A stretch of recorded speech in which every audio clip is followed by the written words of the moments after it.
So let's talk about the rest of the offense. And, of course, the big news was the quarterback simultaneous transfers in. I'm sure that wasn't fun. 6 p.m. on the same day. 6 p.m. same day. The tweets went out at exactly the same time. Grant Wells out of Marshall, who has 3 years of eligibility, correct? Yes. And Jason Brown out of St. Francis and South Carolina, who has 1 year of eligibility left.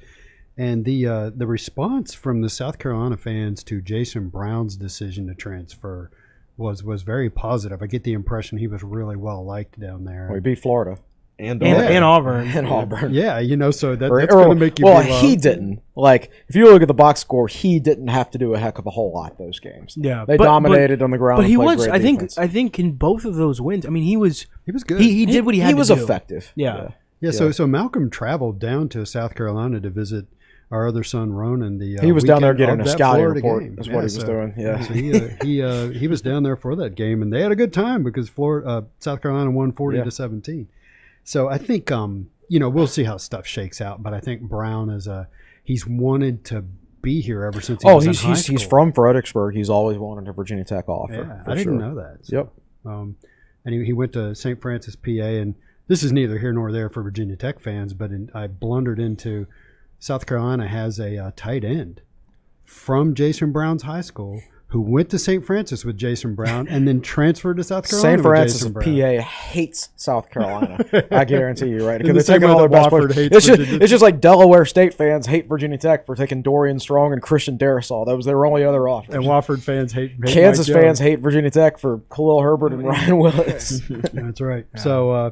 So subject of Grant Wells. Tell us what you think there. I love Grant Wells. Yeah. I think he's the ideal transfer quarterback for Virginia Tech.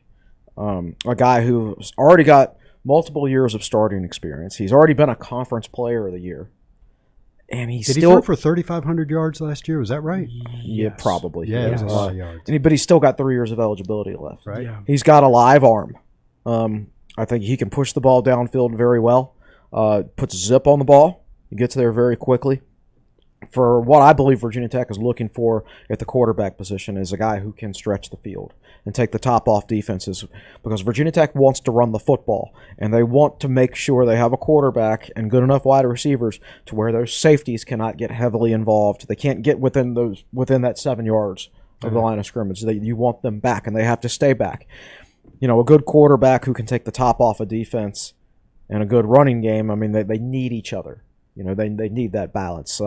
My ideal offense at Virginia Tech is the 1996 offense, because that's exactly what that offense was. Yeah, good old live formation offense. They even ran a lot of shotgun that year, man. Did they? Virginia Tech ran more shotgun in 1996 than probably anybody but Florida. But one of the things I will say, and you forgot to mention the best part, which I'm sure you love, is that he redshirted. But this is... not that Virginia Tech's wide receivers were never bad. Like, Trey Turner and Tavion Robinson were solid options who put up good numbers.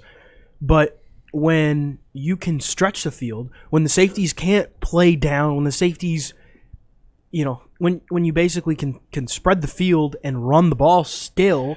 It's actually amazing Tech was able to run the ball as well as they did in the second half of the season. Yeah.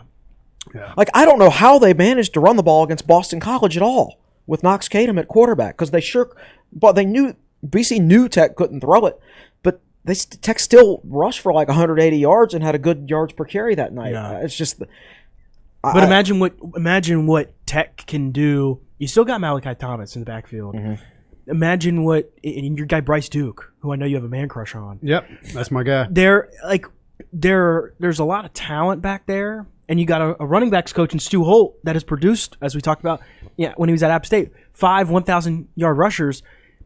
Imagine what this Virginia Tech offense can look like when teams aren't just kind of stacking the box. And, it's not like Maryland where Maryland's just playing 9 guys in the box and saying, try and run the ball. Yeah, you're playing a high school offense. And there was not much Cornelson could do in the bowl game. Oh, yeah. He's the best offensive coordinator in the history of the sport, obviously, but you're extremely limited by your personnel. Yeah. Right? Like the same offensive coordinator for the Virginia Tech Gator Bowl with Nick Sorensen when we scored 3 points was the same offensive coordinator for Virginia Tech in the national championship game. That is correct. When his offense dominated Florida State with Michael Vick. Right? That was the same offensive coordinator. I trust this Tech offensive staff as far as putting the pieces in the right position. It's just a matter of getting the pieces. So another quarterback that is going to be here in the spring. There's you could almost argue there's going to be too many quarterbacks because you got Taj. No, you cannot make that argument after this past season. You got Devin Farrell coming in. He's enrolling early. Yeah, Yeah. And of course you got Connor Blumrick, but I see Blumrick moving. I don't see. You don't need 5 quarterbacks, particularly when one of them's Connor Blumrick. So it's going to be an interesting room this spring because there's going to be 4 guys there. Yeah, and Devin Farrell's enrolling early. That's right. So Farrell's enrolling early. You got Brown, Wells, and then you've got Taj Bullock. They have Bullock and Blumrick. I really think. Look, if Brown wins the job, great. May or Bullock or whoever, may the best man win. I think the best case scenario for Virginia Tech is if Wells wins that job, and I think he will because he's the most talented of them and the most experienced. If he wins that job, and then he's your starter for the next 2 or 3 years. Yeah.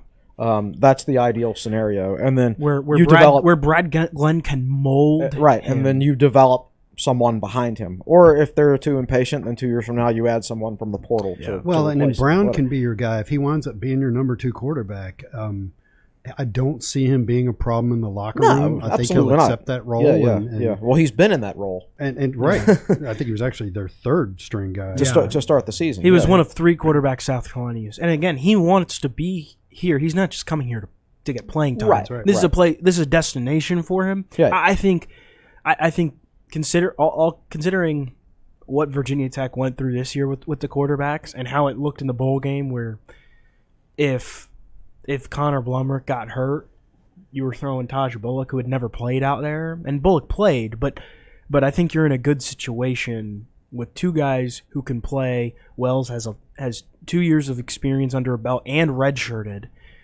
and has played a lot.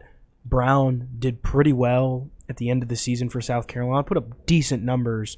I think overall it's a really good situation considering everything. And Devin Farrell gets to redshirt. Gets to just develop at his pace. Yes. And the thing we're leaving out is, didn't Brown throw for a bunch of yards at St. Francis? I mean, he had a good he had a really good year. Yeah.